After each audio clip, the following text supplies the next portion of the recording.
What up, Hoof listeners? Welcome into Thursday night with the Hoof Podcast. It is that time again. Anthony, how we doing tonight? Oh, feeling pretty good, man. Feeling pretty good. It's Thursday. We got a good football game on tonight, so that should be fun to watch. And yeah, just waiting for this weekend, really. One more day closer to Friday. It's been a bit of a work week this week, so looking forward to the weekend. But yeah, that's how it goes, right? Bills Yeah, don't play till definitely. Monday, so you got the Right, long football weekend of watching again and waiting. So right. It's almost like the Narcos meme with Pablo Escobar just sitting in right, this room. right, sitting there. We got Red Zone. Red Zone's cool, but just sit there and wait, for Monday. Less excitement for sure. And you've also gone radio silent on me since we were texting back and forth about the Texans game, and That's right.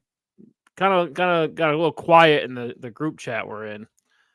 So yeah, I just wanted to get your thoughts on the Texans game real quick because we haven't had a chance to talk about that. Oh dear God, yeah. It seems like I've been talking to everybody about that, and I'm like talked out of it. But there's definitely points I wanted to make, and make my opinion clear. That was an unbelievable loss by the Buffalo Bills, unacceptable in so many ways. I was furious after the game at Sean McDermott because this is more of the same from him, right? Wait, He's wait, a you good. were furious after the game? Yeah, That's right after a loss.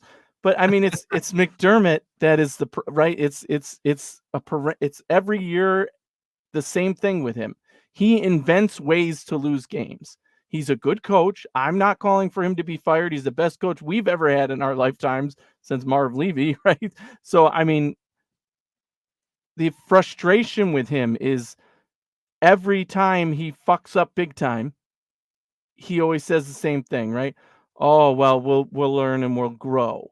No, the league just learned and grew because you invented a new way to lose a game, and you can't do that. I was frustrated in game because McDermott over the years has been a terrible game manager. Terrible. There's no other way to say it, right? When the game is on, McDermott is at his worst. During the week, preparation, coaching, he's good at that. But during the game, he's at his worst. It's always been that way. He never knows when to throw the challenge flag. He's terrible at clock management. He's terrible at using timeouts or not using them. He would take a knee with 2 minutes left with Josh Allen, even though, before the half, he would take a knee with all 3 timeouts and just say, oh, we're done. Let's go. And frustrating things throughout the years. And this is just another one. You compound, I thought, at least one, some people would argue 2 opportunities to throw the challenge flag to change momentum, right? Here's the problem with those situations. Everybody wants to say, well, they hired the referee who's in the room and he's going to tell them when they should challenge and when they shouldn't. No, screw that. It's one guy's opinion. Yes, it's valuable, but you're the head coach. You have to know the situation of the game. You are in charge of that, not some fucking referee you brought in to give you his opinion. He is in charge of that. Sean McDermott, as the coach, has to know it is more valuable for me to waste a timeout, even if it was that, to challenge this play that is close to potentially game change the momentum here, get ourselves in scoring position, make a big play, and move the needle in this game, rather than, oh, no, P said don't do it, so I'm going to save the timeout that we didn't even use anyway in the first half. It's just ridiculous to me. right. Like, just throw it in those situations. That's what a game manager is. You don't always throw the challenge flag. You shouldn't. You should take the advice of the person. But then you have to understand the game of football as a head coach. That's your job. And the same thing at the end of the game with the botched, oh, there's 22 seconds left in our own frickin' end zone. Let's pass the ball 3 times. Like, just Yeah, this stupid. definitely Stupid. some of the pain points through the game. So this Kincaid catch, I don't think they should have challenged. I thought it was bobbled, and I No, just see, again, fuck your opinion. I don't care if you think it was bobbled. it That's was. not the point. The point is you have the Well, challenge. It was can a I close finish? play. You throw it anyway. Well, look, can I finish my point, please? No. Okay. So the Kincaid one, I wouldn't have challenged just because it was bobbled. To me, there wasn't enough to overturn that. The James Cook catch, Right. though, I Sideline, would have challenged that 5-yard one line. Yeah. because they ended up taking a timeout anyway, Yeah. right? Which was mistake, but you needed the time to kind of regroup. It was a good opportunity, and it was close. Like that one potentially could have been overturned. But again, would that swing the game all that much? Hard to tell. The way Josh was playing, it's surprising the Bills were even in that game. The Texans really were finding ways to lose that game Yeah. as Josh was playing so bad. I was shocked. Another game. Yeah. We'll just start with that. But anyway, the way Josh is playing, and you're down, they have 3 timeouts, you're pinned deep in your end zone on the yard line, you simply don't launch it deep. Now, I don't know whose fault that is. Yeah. I don't know if that's We don't. It could be Josh. just throwing it deep and not taking the check down. We've seen that. That's Josh. You know, is it Joe Brady making those calls because there was one of them was an empty set, right? Yeah. Even then, you know, Josh could run the ball with himself. But you got to be a smart quarterback in that situation. So Right. how much it's on McDermott, how much it's on the coordinator, how much of it's on Josh, we'll never know. But this is still the same conversation we were having about the Kansas City game. When you have them pinned, you have the ball with 3 minutes left, and you're at the 40. You go down, you score, you win. The game should end with the last play being shots in the end zone, right? But I mean, Josh on second down throws it 30 yards, comes up short, throws it away on third down, and we miss a field goal. I mean, it's like how much of that's on Sean McDermott, how much of that's on the coordinator, how much of that's on Josh. It's not all on Sean McDermott, in my opinion, unless he's screaming in their ear, run this play. But I don't think that's the case. No, you're wrong on that point, though. If they made that call, it's the end of the game. He has to be aware. Again, his only job this year, his only job is to be game manager. That's his job. He's not calling plays. He's not calling the defense anymore. He is the game manager. As the head coach, game manager, he has to be aware of the situation. It's the end of the game. 3 plays left. Oh, it's 22 seconds. What are we doing? Brady, what are you calling here? Because we need to get to overtime. That's the goal. And then he said, well, we're going to pass it 3 times to try and get to overtime. Yeah, and Josh Sean was McDermott 9 said, for 27. Yeah, Right. no. And nobody could catch the ball. Even our sure-handed guy, Kincaid, had a big drop in this game. You know, Mac Hollins is showing that he is a 4 or 5 wide receiver and not a number 2 for sure. And yet we're throwing it to him 15 times. I mean, it was stupid game. And to get that far and be tied was a miracle because the Texans, like you said, brought us back in it with their stupidity and the fact that Nico Collins was out of the game, thank God. But like we couldn't capitalize on that. And again, it was just utter stupidity in my mind. I'm like, okay, you invented a new way to lose a game. I mean, people wrote about it this week and said there will be worse losses in the NFL this year, but there won't be dumber ones because that was ridiculous. And again, even if you pass on the first 2 downs, you say, okay, well, now we know we're going to punt. So what we need to do is just get a couple yards for our punter. No. And again, my other problem there is I am literally holding my breath because all it takes is one holding call because those guys were in our end zone, one holding call and you fucking lose. So you can't risk that. Like why you got to get some space at least. I would have run it on first down to see if you could, you know, they're expecting that probably, but you run it, you get a little space. So then at least you have room for when you're going to throw the ball. It was just so frustrating because I was watching with a friend of mine who's not a Bills fan, and we both agreed, oh, you basically run it out, you get to overtime. That's a win here. That's a win. You're back in the game. You burn their timeouts. Yeah, you're back in the game. The problem is you punted the ball, and it's a difficult punt because I mean, he was literally standing. It was short punt, and then you're looking at the Texans. I think they're at the 45 and 3 timeouts. You're like, well, that's game. Yeah. If they didn't have those timeouts, it'd be a lot tougher for them. Exactly. They probably could still pull it off, right? But they would have had a chance. A lot tougher. A really long field goal. Yeah, you're right, though. I mean, like with Sean McDermott, it's the most bizarre ways to lose games. Yeah. He's starting to get a pretty long resume on that, right? Unfortunately, yes. And that's what I mean. We can't just lose games. You know, you could argue the Ravens, hey, at least we lost that game, right? It's not every game that he does this. We had our opportunities in that game for sure, and we spoke about that, but that was a loss. We lost the game. We got out coached, we got beat, we got out prepared. Okay. But this game, I mean, it was so frustrating because you caused yourself, you shot yourself in the foot.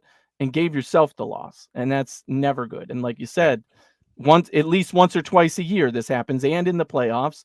So yeah, hopefully now this is the one, and they've got it out of their system, and we never see this again in the playoffs or otherwise. Yeah. Right? Like that's it. Right. Don't Well, be stupid the rest of the year. last thought, but so much for my prediction. I thought Yeah, Josh Allen versus the Texans in Houston versus Diggs. It's going to be the best game of his career. 2024-25 season, right? That was my prediction all offseason, but like it was literally the total opposite. It's his worst game since 2018. Yeah, worst game of his life almost since his rookie year for sure. So probably can think of some worse ones.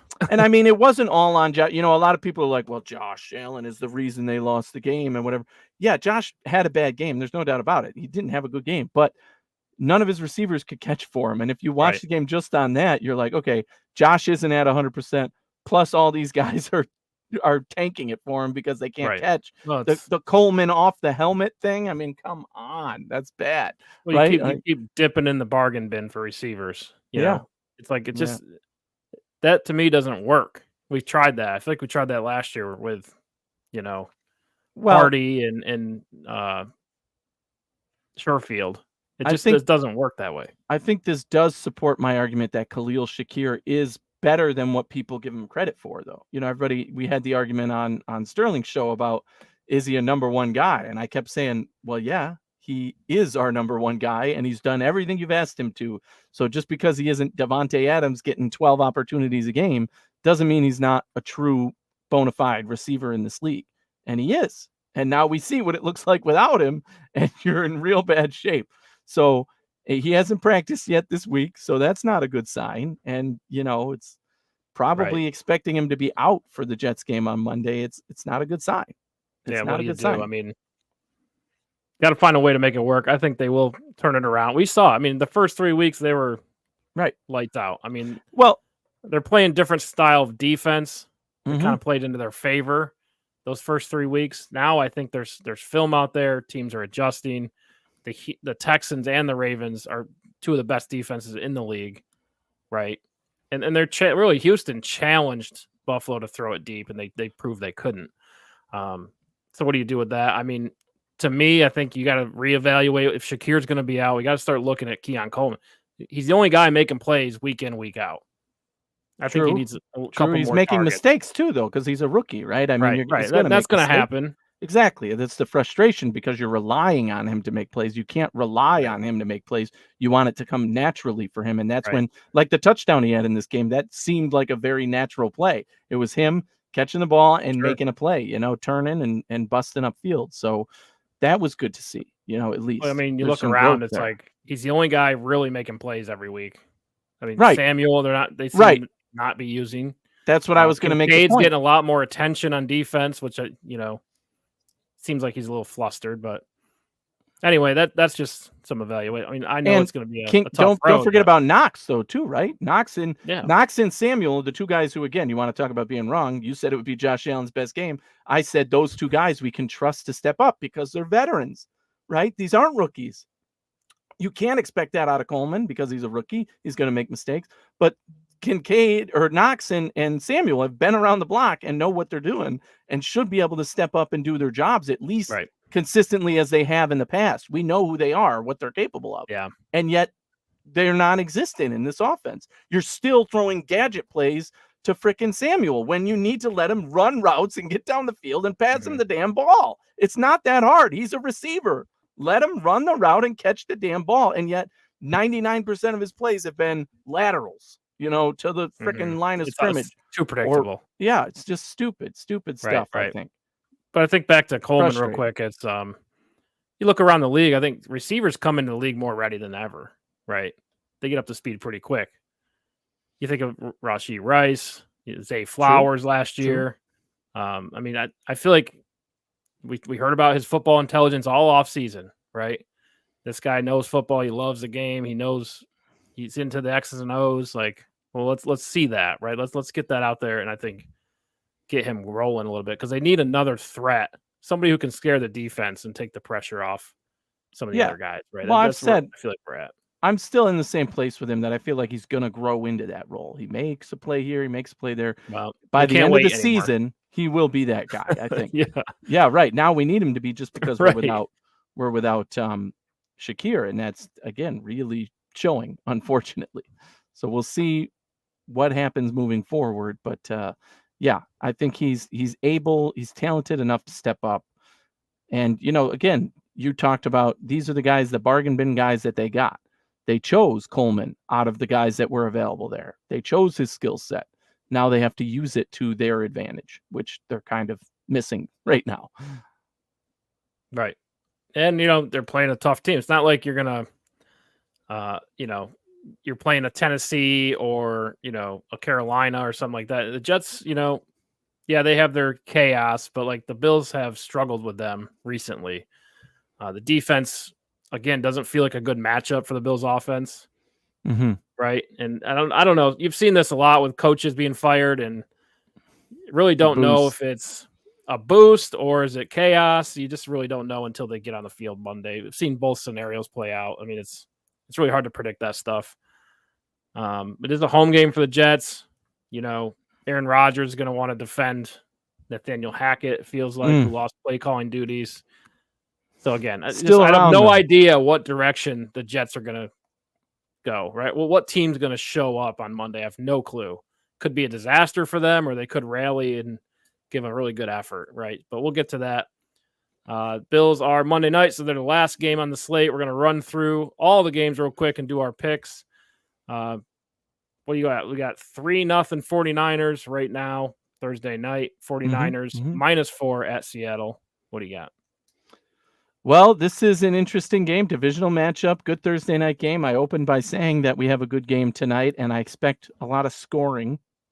So betting-wise, I'm taking the over. But in terms of these two teams, both really good teams, both competitive, both off to pretty good starts, both have their glaring weaknesses. So it's a great matchup, really, when you think about it. And I expect the game to be close for that reason. So with the point spread the way it is, I'll take Seattle with the points. That's my pick this week, just because, again, given the situation, I expect it to be a go back and forth game. I expect it to stay tight. However, if you told me to pick the winner, I probably would have to say San Francisco is still the better team, so they pull out the win. But how impactful is this win? I mean, obviously, division-wise, it helps San Francisco win the division, but ultimately doesn't kill Seattle's goal of making the playoffs. Yeah, I like Seattle. They're really balanced this year. And really, the 49ers are off to kind of a slow start here, right? They're 2-3. This game could really, put Seattle up 2 games. But again, they've lost 2 in a row now. So, yeah, it could go either way for me. But I like Seattle at home. I just feel like they're so balanced on offense. Lots of receiver threats. Kenny Walker. Love their offense. Great running back, right? And then these cornerbacks are a problem in Seattle, right? Could be the best, cornerback duo in the league, arguably. But again, San Francisco's a great team, but I just like Seattle to, pull this one out in the end. I think they win by 5. I like it. Yeah. Well, we both took them with the points because that's, again, most likely to stay competitive there. Right. All right. Jaguars at the Chicago Bears. Jacksonville +1 going into Chicago. Yeah, this is I think that the Jaguars roster is too good to be at the record they're at now, and they need desperately to get a win here. Chicago, though, has been playing better. We're seeing life from Caleb Williams, and their offense. So it's tough to call here, but I picked Jacksonville with the point, basically a pick 'em here, but I did pick Jacksonville because, again, you look at their roster, you look at the matchup. Without given their records, I would pick Jacksonville to win just based on their talent alone. Brian Thomas is looking every bit of the player that I thought he would be in the NFL and why I wanted the Bills to get him and why he was my favorite target in this draft. And I think he steps up big for them in this game again to help lead them to a win, a much needed win for this Jags team. Yeah, I do think the Jaguars are going to snap out of their losing streak because they have a lot of talent, right? And Tank Bigsby's been having big games for them. But I just think going to Chicago with a fan base that's hyped, a team that's hyped, tough defense, right? they have weapons on offense. They're still figuring it out, but they have a lot of different options. They right? do, yeah. So I like Chicago at home. I just think this organization is so excited to have a fresh young quarterback that they haven't had in so long. And, having a winning record this early in the season, I think is a good sign for them. So I think everyone's kind of on the train. I think it's going to be a tough environment for Jacksonville. I'll take Chicago. All right, Houston Texans at the New England Patriots. Houston -6.5 at New England. Drake May getting his first start. That's right. The New England Patriots have made the call to the bullpen and brought in Drake May. We just saw this Texans team, so we know a bit of who they are. Now, they just lost Nico Collins to the IR. He made that touchdown, walked into the end zone, it seemed, and hamstring issue, right? So they decided to put him on the IR. He'll miss 4 games, starting with this one. And that offense, certainly not as dynamic without Nico Collins, probably the best wide receiver in the NFL right now, at least statistically, and certainly one of my favorite players, as you've heard me say before. But now that leaves Stephon Diggs and Tank Dell in a much bigger role than they're used to. So they're more vulnerable now for sure. However, this matchup against a quarterback who's playing in his first game, I think favors the Texans, right? You're playing against a rookie in his first start. It's not even week 1 yet still. So I do think the Texans are going to pull out the win by more than 6.5 points, probably by about 10, but it's going to be more of a grind for them. Hopefully they have their running backs back. Remember, both were injured. They're 1 and they're 2 against the Bills still and the week previous. So either Joe Mixon or what's the other guy's name is going to come back. Pierce, Damian Pierce are going to be back, right? So I think that's impactful. They're going to look different on offense. They're not going to sling the ball all over the field all the time. And New England's defense we know is good, right? So, but this Texans offense I think can overcome that to, like I said, win by more than a touchdown. Right. And I felt like the Patriots should have started Drake May last week versus Miami. Felt like right? it. Yes. Yeah. I agree. Kind of a pound him out game. Hey kid, don't make any mistakes, but it'll give you a feel for the speed of the game, right? This game, I feel like, hey, Drake May, this is one of the top defenses in the league, probably top 5. Go ahead. This is a great time to start a rookie. Now, he's a playmaker, though. He has a live arm. I think he'll make a few plays here and there, but there'll also be mistakes. And I think the Texans win by 14 easily in this game. Just, the schedule seems to be falling their way, right? So I think the Texans are going to have a really good record here early. All right, Washington Commanders at the Baltimore Ravens. Washington +6.5 at Baltimore. Big story with this. Everyone already comparing Jaden Daniels to Lamar Jackson. You're like, well, let's let the kid play, before we start comparing him. First of all, I think he's already got a better arm than Lamar, especially early on, right? Like he can throw to his receivers as well. He can run. Yes, I get the comparisons, but I don't see similarities at all other than, they both like to run sometimes. It's opportunistic more, I think, for Daniels.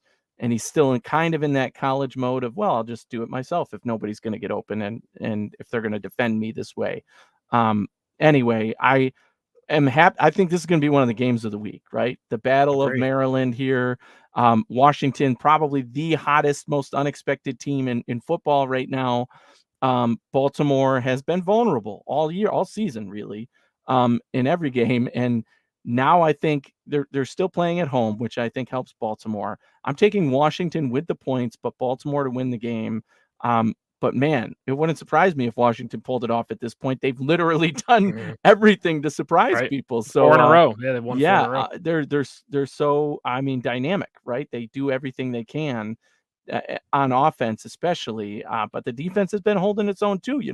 Everybody talked about how vulnerable their cornerbacks were, and yet they've been holding on to this pretty tightly here and getting things done when they need to, holding it down when the offense is clicking. So yeah, it should be a great game. I'm definitely hoping I can watch this one. And yeah, give me Baltimore to win, but Washington with the points. Yeah, I'm going to take Washington to win. Yeah, I like they're more of in a streak right now than Baltimore. Like Baltimore's won some games, but they've, outside of Buffalo, they've almost lost every game they've been in, right? So I just feel like Washington, they have it together right now. They're hot right now. And, if Jaden Daniels can make a few plays with his arm, I think it's going to be, they could win by double digits, That's 10 true. points or so. But again, going to be a tough environment. But I just like Washington's streak right now. All right, Cleveland Browns at the Philadelphia Eagles. Cleveland plus 9.5 at Philadelphia. Yeah, this game's in Philly. Philly's coming off their bye. I think Philly's getting AJ Brown back. Philly's getting who else is injured on that team? Plenty of guys. They're getting their injury guys back because it's the week after the bye. And Cleveland, holy cow, is looking like the Browns of 10 years ago that we knew when they weren't winning any games, right? And Deshaun Watson, just can't play football anymore. I don't know what his problem is, but no vision. He can't Disappointing throw. because He I was a feel like if he superstar. played decent football, this team, the Cleveland Browns, would be pretty good, Yeah. right? Yeah. Call it karma, call it what you want. But the Right. guy was a top 5 quarterback, and now he doesn't know what he's doing out there. And that's a crazy drop off without an explanation. I mean, yes, he had an injury, but it wasn't some catastrophic thing where people thought he wasn't going to come back from this, and all of a sudden the Browns find themselves in a very tough situation where they're paying this quarterback a heck of a lot of money to stink it up out there, where they probably should go to the backup at this point. But I think Philly's going to capitalize on all of that. The Browns still have a pretty good defense, but the Philly offense and defense, really, they're one of the most well-balanced teams, and they need a rebound game as well because they haven't exactly started the season they want. So I really like the Eagles here, even though it's a high number, 9.5. Remember, 10 is glaring. You open your eyes, but I do think Philly wins by that much. Yeah, I agree. I mean, there's nothing on the Cleveland offense that gives you any hope for them keeping pace with Philadelphia, right? Philadelphia's going to come in rested. They're so deep. This roster, Philadelphia is probably the deepest in the league, right? At a lot of positions. And like you said, they're getting over the injury bug a little bit. So I expect Philly to get hot. I think the last few years they've come out 10-0 or whatever, 8-0. I think they're learning this year to slow it down early. Like, let's get hot later in the season. So I think Philadelphia's still very good, and I think they win this one by 10 or more. Not expecting Nick Chubb back for this game, by the way. I mean, Right. he could. That would be a surprise. He's back at practice. That 21-day open window of reactivation is there, but he's still got 2 weeks left. I don't think we see him in this game. So that would be, their best player. They're on offense, their X factor, also not in this game. Yeah, and it'll take him a while. He's been out for a long time. Tough injury to come back from, but I mean, that's a different team with Nick Chubb, no doubt. Oh, yeah. All right, Arizona Cardinals at the Green Bay Packers. Arizona plus 4.5 at Green Bay. Arizona shocking people, They had a big win last week versus the 49ers. Big right? comeback win. Comeback win. Yeah. It was a huge game, a huge comeback. So, yeah, I mean, this is a good matchup, I actually think. And so for 4.5 points, I thought this point spread was a little ridiculous to me. Like, okay, but what has Green Bay shown that they can beat anybody by more than a field goal? So I'm taking the Cardinals with the 4.5 points. I do think their offense gets it done. They can win games. I'm not confident in what Green Bay has shown on offense, although they can score, right? They can make plays, but especially now that Love is back. But again, I'm picking Arizona. I think Green Bay wins it at home, but 4.5 is too tight for me. I'm taking the Cardinals with those points. Yeah, I'm taking Green Bay. I think they can win by 5. They can control the game with their run game. I think their run game's been really solid this year, and Jordan Love getting back to being healthy, being the Jordan Love we expected.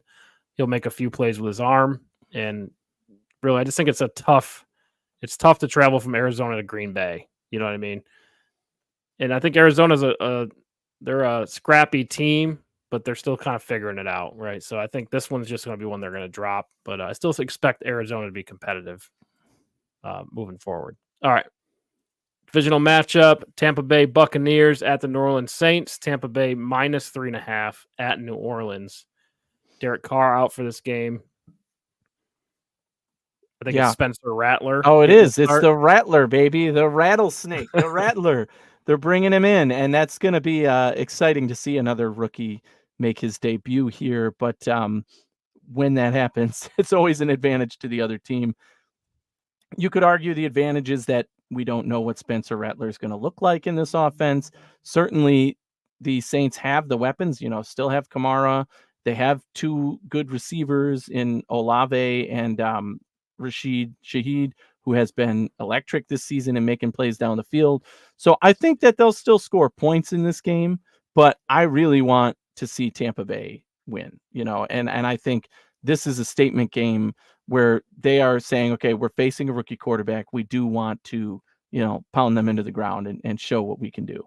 So I'll take Tampa Bay -3.5. I think they win it, by 20-24 or something like that. High scoring, kind of, but not high scoring for what you would think in a game like this. But yeah.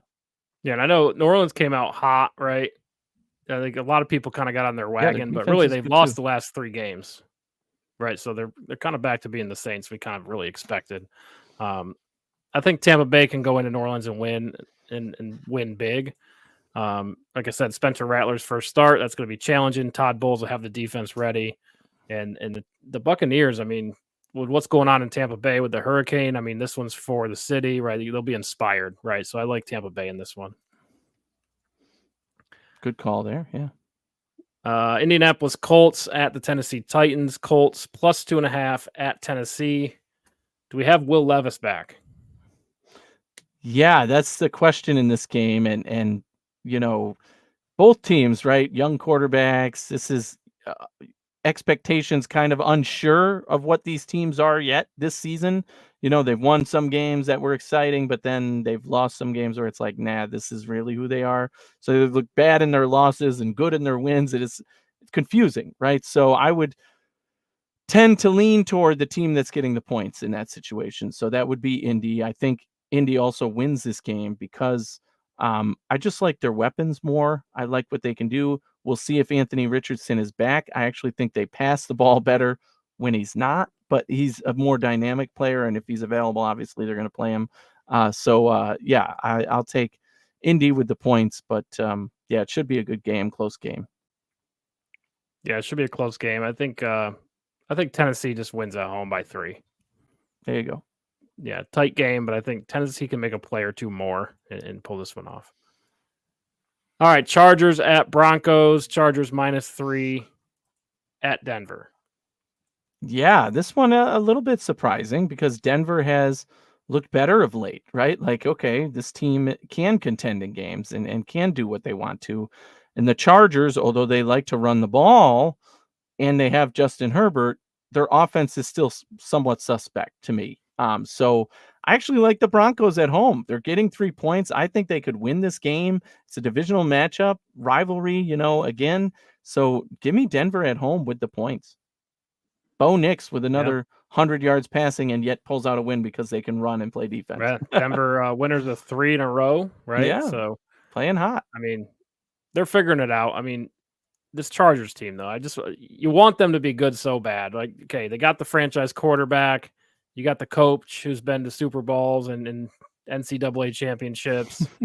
You know what I mean? Like, you want them to play hard-nosed football. They just don't play that way. Maybe they'll get there, but they're just not there yet. Right, So I it's do early. like Denver at home. They can control the clock. They can control the pace of the game. With the Sean Payton offense, I think that'll be challenging for the Chargers, who are still trying to figure out how to do that, it seems like. So, yeah, I'll take the Broncos.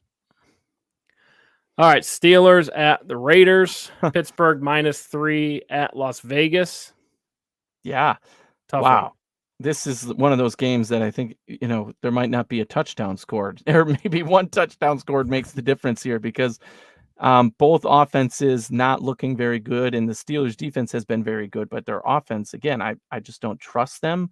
So, and the Raiders defense has actually been holding their own as well. So, and against an opportunistic bad offense like this, in this case, I expect the final score is going to be like 9-6. So I'll take the Steelers -3 because I do think they win the game. Ultimately, Right. they're the better team. And maybe they do get that one touchdown, so it ends up 10-6 or something. But yeah, I'll take the Steelers.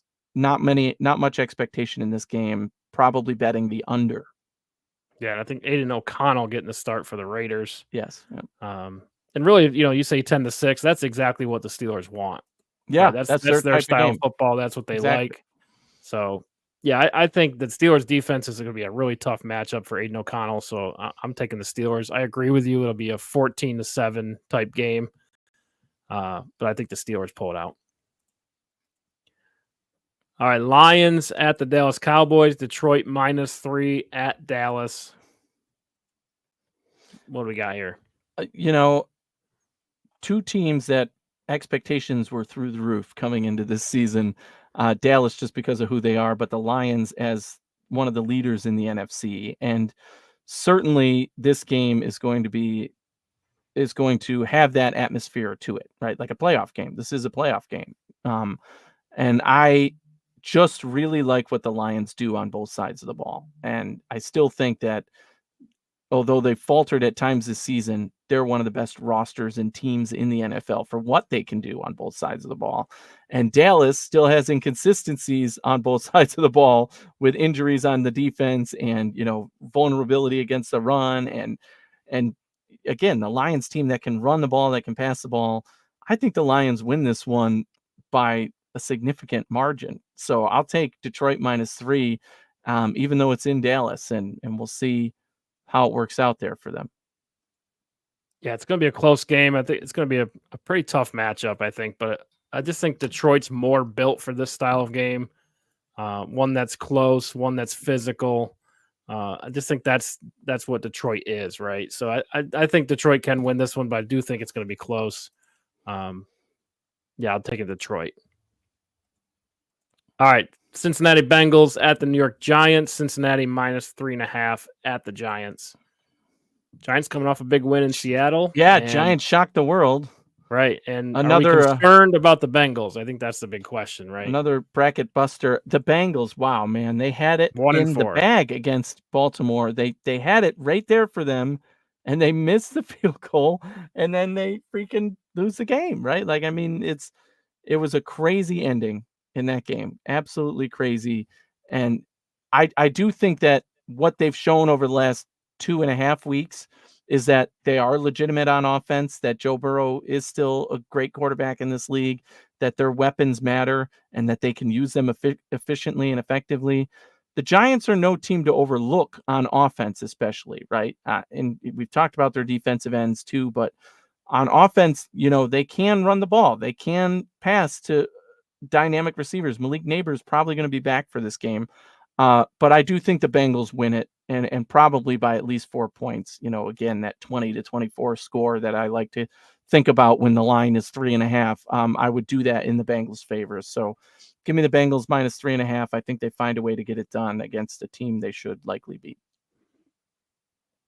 Giants got their upset win out of their system, so now we'll see. Right, but are they getting a little momentum? Right, I mean, they play better on the road than at home too. I've said that for years. Yeah. They're playing at home. That's not a good sign for them.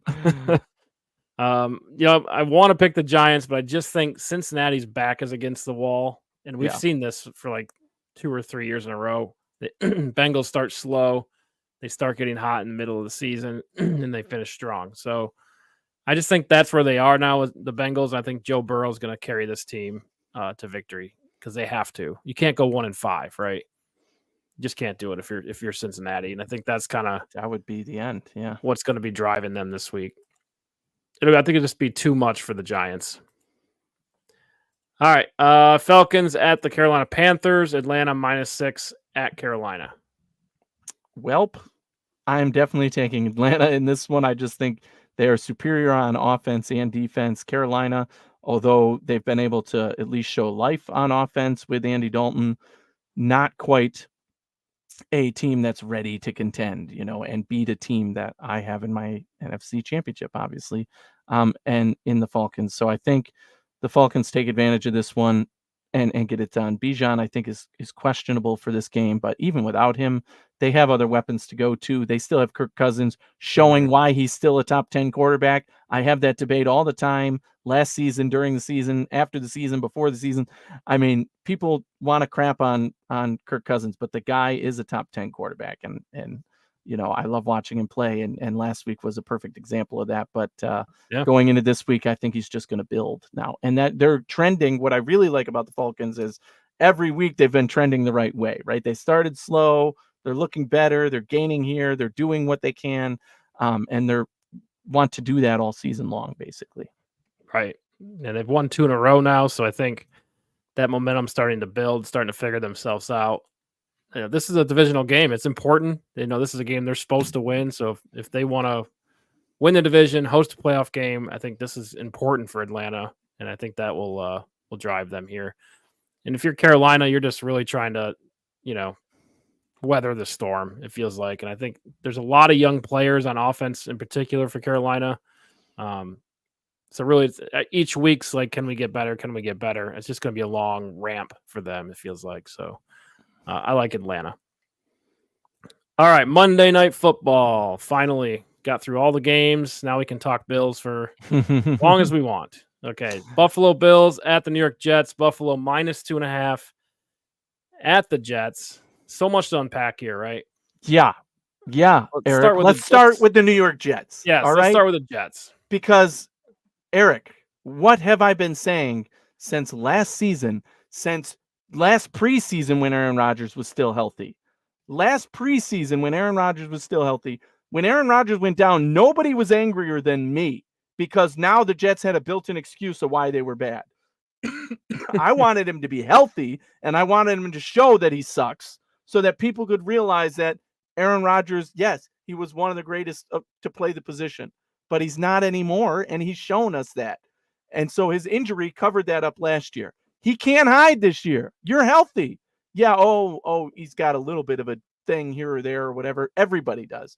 So him in that last game, right, showed who he really was. And really this whole season, right, he can't throw the ball like he used to. He makes a big play, maybe one or two a game so far that I've seen, and I've watched a few of these Jets games now.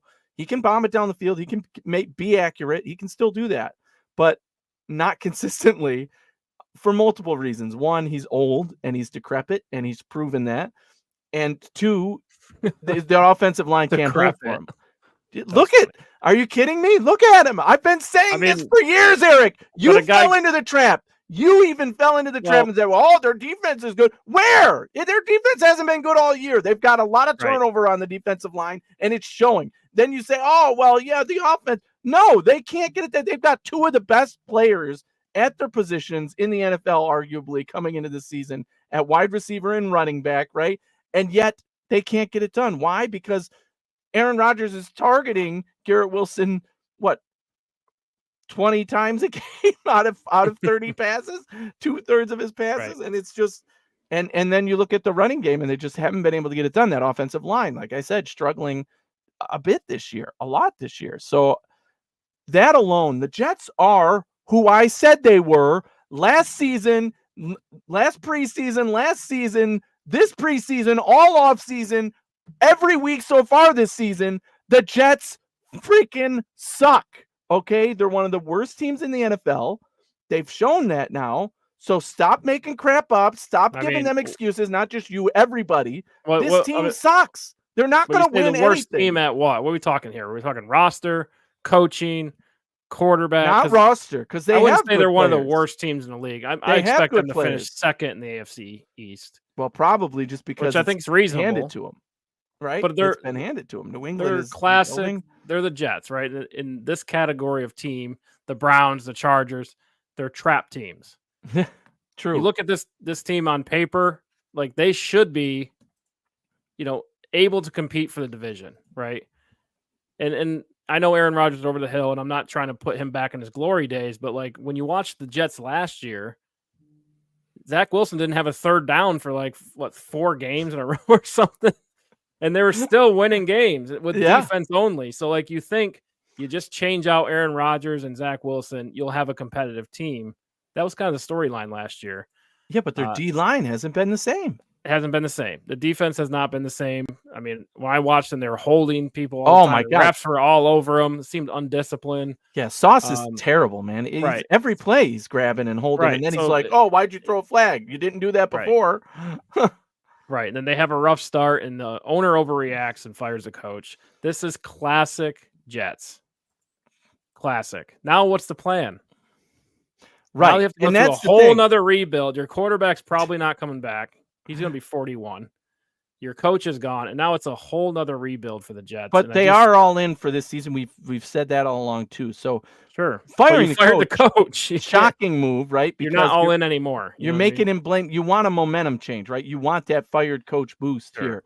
The problem there is you also relieve Nate Hackett of his offensive play calling, and you put the whole defense, the whole team in the hands of this defensive coordinator Right. who has zero experience, really, right? So you're like, oh, okay, I guess we're going to see how this goes now, it randomly with no expectation or, resume to go off. So it's going to be even worse for them in my mind. I just don't see how things get better. Again, firing the coach doesn't change Aaron Rodgers' arm and the No. 3 ridiculously bad interceptions he threw in that last game, right? I mean, they were not like, oh, the ball was tipped or, oh, this guy didn't. No, he threw them to the other team, like Right. straight up. And that's not going to change, right? That his arm isn't going to suddenly get better because they fired the guy he didn't necessarily like or get along with. Who cares? And same thing on the defense. It's not like, oh, this defensive coordinator was doing such a good job with this defense that's why he got promoted. No, they just didn't want to give the job to Nate Hackett, who's only there because Aaron Rodgers wanted him to be in the first place. Right. So now it's a mess. It's a complete mess. And my thing is like, okay, yeah, you're gonna have bumpy roads throughout the season. Like the Bengals are 1-4. I think a lot of people still think they can make the playoffs, which seems a little crazy, But like my point is, like, just because you had a slow start doesn't mean you got to blow up the organization. Mm-hmm. You sit down, you talk it out, you tell Aaron Rodgers to F off, right? Okay, cool opinion, but like we run the team, and then you work it out, and I think they could be a competitive team down the road. But by firing the coach and causing this huge chaos in week 5 of the NFL, you've almost sacrificed their season. I don't think they turn it around now. You know what I mean? Exactly. It's going to be a lot harder. And Much to harder. your point, this is a divisional game at home, right? For the Jets, divisional game at home. And you have a chance, if you win this game, to jump them in the standings, to jump the Bills and be in the Bills lead in the 3-2, division. Jets 2-3, right? So the division is still open in that sense. You and I understand that we think the Bills are the best team and they're going to win it. But well, this year it's more firing like your coach before this game doesn't make as much sense to me as if they had lost this game afterwards. You're saying, okay, now we're in a worse position. Right. Yeah. Like, okay. Yeah. This game is very meaningful for the Jets, much more meaningful for the Jets, I think, than it is for the Bills, even because the Bills can afford to lose and rebound, right? And still be in a good position. The Jets, if they lose, I mean, you've already fired your coach. What chaos can ensue after that? So yeah, expectations are sky high and the pressure is on the Jets. So that helps the Bills. We haven't even said a word about the Bills yet because there's so much going on. It could go one of two ways. I mean, they, like you said, they could rally. They could fire off a few good weeks. We've seen that with coaches being fired and interim coaches filling in. Or if you lose this one, it just, it'll be drama city the rest of the year, it seems like. So, and that's almost in the Bills. Like, I don't think the Bills, I think we can all agree, they're not as good as they were last year. Mm-hmm. And that wasn't really the expectation this year. But what's interesting is the rest of the AFC East has kind of fallen off as well. Miami's no longer a threat to win the division. No. Right. And now with the Jets, I mean, I thought they were in it. They still are, obviously. But like after this move, it's really the Bills could win this division at 9-8. That's probably true. Yes, absolutely. Probably true. And then you're still hosting a playoff game as a team who won. Right. So, I mean, that is a story for the end of the season when we see how the Bills season plays out. But coming into this game, there's a lot that I like on the Buffalo side. So let's start with some of the smaller things, right? Because we're coming off a terrible loss, but two injured players coming back, right? You've got Taron Johnson, who's likely to be playing in this game. That has been such a thorn in the side for the Bills, although kudos to everybody who's stepped in, including Cam Lewis. But Taron Johnson's the best at his position in the league and in such a meaningful piece and cog in the wheel of this defense. So to get him back is phenomenal for this defense in this game. Then you're getting, obviously, Terrell Bernard is back, played a great game last week, got an interception. Just good to have him out there calling the plays, keeping the defense organized. Really the reason the Bills were able to stay in the game, right, is because after that big play by Nico Collins, there wasn't much else given up by the defense. And those guys are key reasons why. I trust the cornerbacks. We still have not given up an 80-yard receiver. And, the Jets, we know, like to go to one guy, Garrett Wilson. If you let him have a big game, great. But I trust our cornerbacks to keep him covered, right? Alone. They're going to have safety help and all that. Obviously, that's how this defense works. And Taron might get involved there too. But those two cornerbacks are going to hold their own. And from there, it's like, okay, well, what can the Jets do? From the defense of the Bills, run the ball? Okay, well, we don't know the status of Ed Oliver, which is huge on that D-line. But again, you look at last week, the guys who stepped in, Dwayne Carter looked pretty good. Daquan Jones stepping up a little bit. So we need, if you're the Jets game planning for the Bills defense, I think you're just hopeful that you can gash them in the run, but that really hasn't happened this season. One big play a game. Again, it seems okay, somebody broke one, but for the most part, it's the Bills like it when you get 2.5 yards on a run play, because it's just, okay, now you're in 4th and 1. What are you going to do? Probably punt. So, yeah, I mean, from that standpoint, I think the Bills defense is coming into this game stronger than they have the last 2 games that we've lost, right? So that's an excellent sign right there.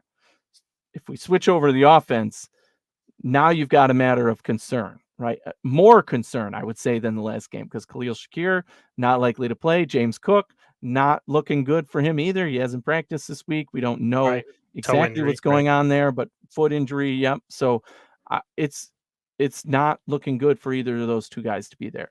The good thing is that I think that the Bills can still capitalize enough to win this game. It's going to be more low scoring than we're used to and than we like.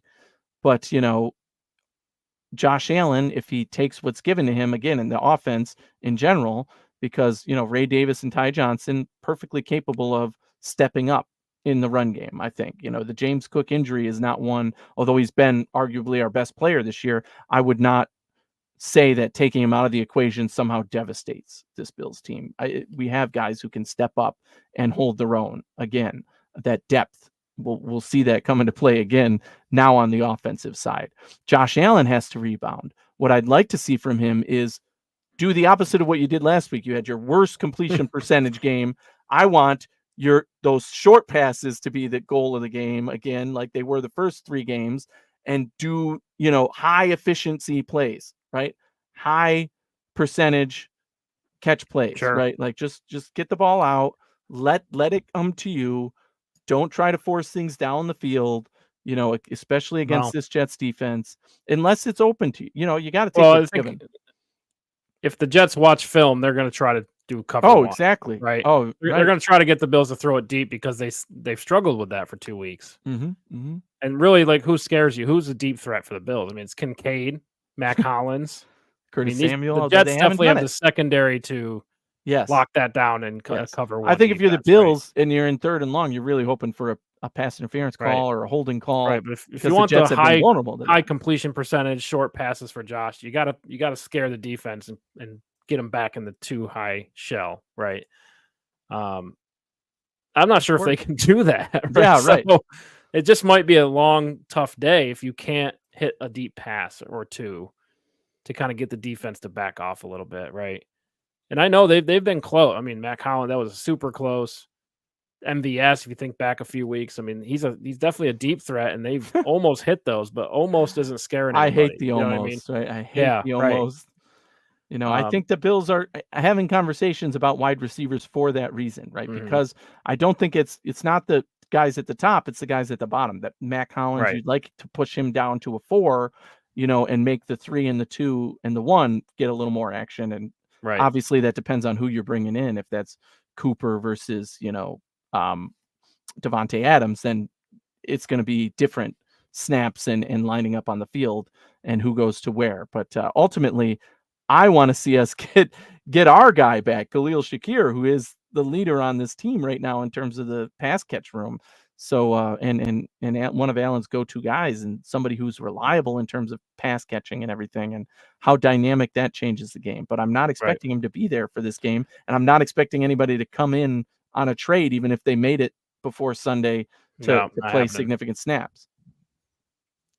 Right. It's just not happening right now. I don't see Yeah. that happening. But yeah, back to the game. I think it's run defense will be the key, right? If the Bills can stop Brees Hall and force Aaron Rodgers to throw, I think they'll get a few mistakes. But also, I think that's the same for the Jets. If they can shut down James Cook, who is injured, shut down Ty Johnson, make it difficult for the Bills to run, it's going to put the Bills in a really tough spot. You know what I mean? Because these big receivers, right? They have problems with separation. The cornerbacks, the secondary for the Jets is really talented. So it's going to be a long day if the Jets can stop the run. So I don't love the matchup for the Bills on offense.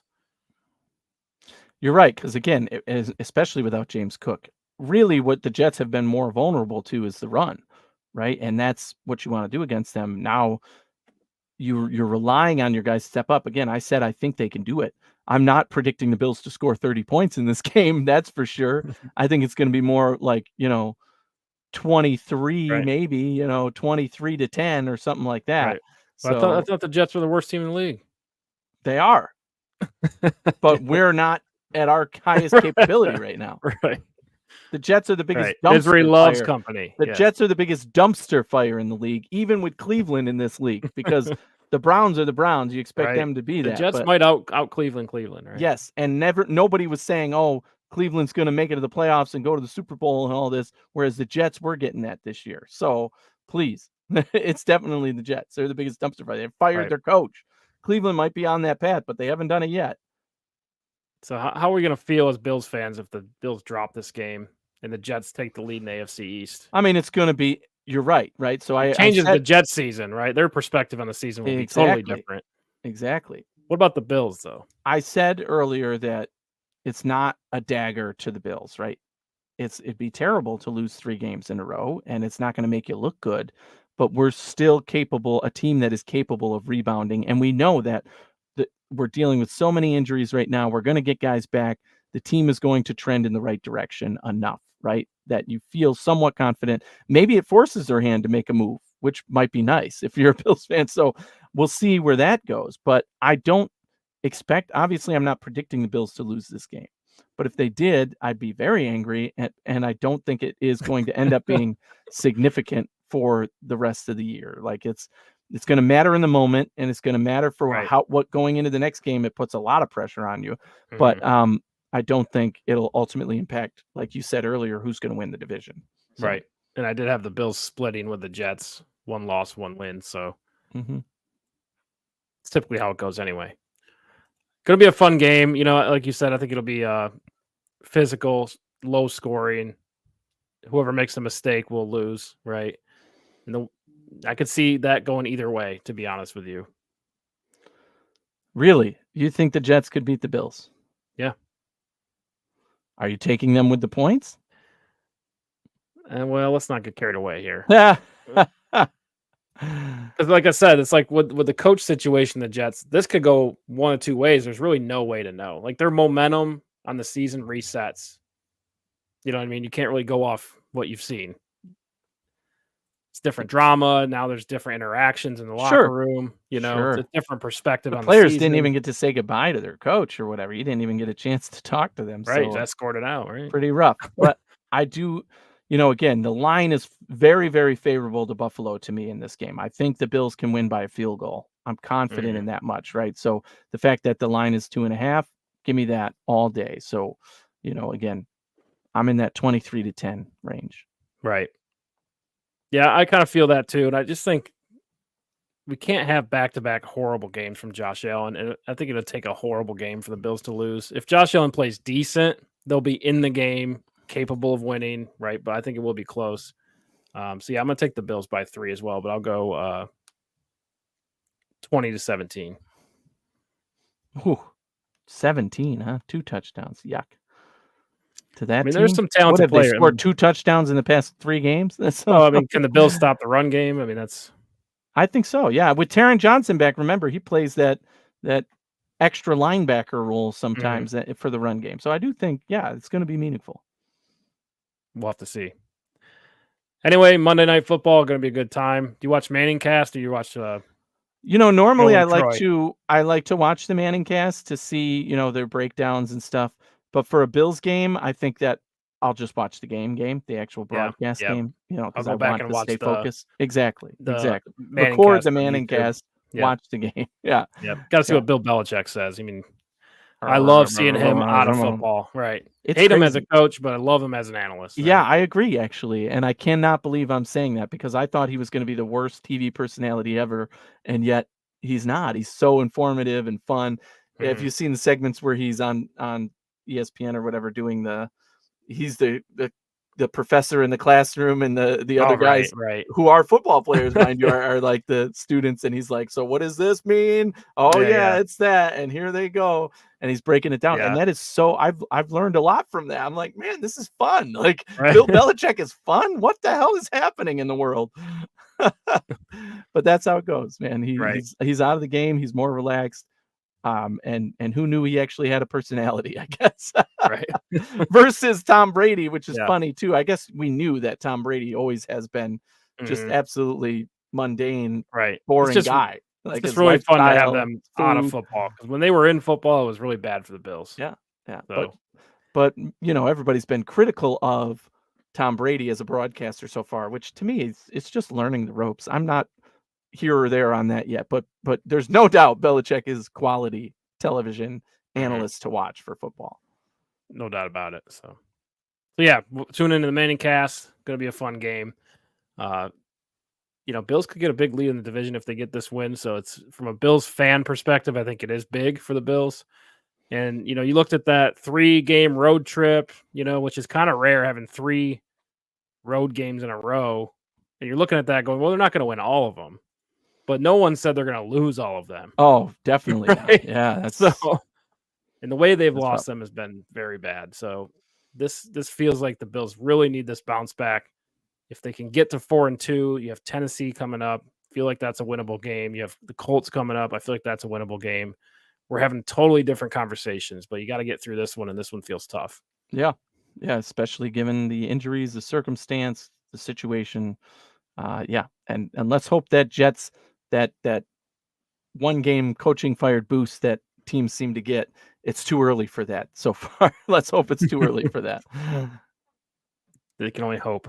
Yeah, right. Exactly. Exactly. We'll see what Anyway, they get. yep. Tune in with us next week. Every Thursday, Hoof Podcast, we go through every single game, get you ready for Sunday, and give our thoughts on the Bills game in particular. So thanks for tuning in with us. We'll see you next week. Yeah. Go Bills, baby. Thanks for kicking it with us.